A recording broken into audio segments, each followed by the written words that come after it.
шахсоне ки ба бемориҳои чӯраи стумура яъне гриша диск гирифтор мешаванд, аввалин дараҷа ба мутахассиси хуби устухондармон муроҷиат кунанд.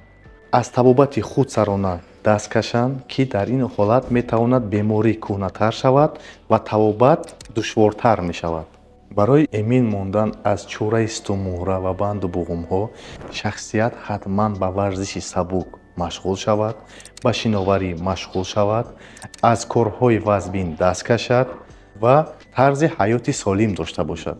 дар маркази мо беморонро ба усули маҳси мануалӣ, маҳси нуқтавӣ, маҳси умумӣ, барқ дармонӣ, банка дармонӣ, гиёҳдармонӣ муолиҷа менамоем.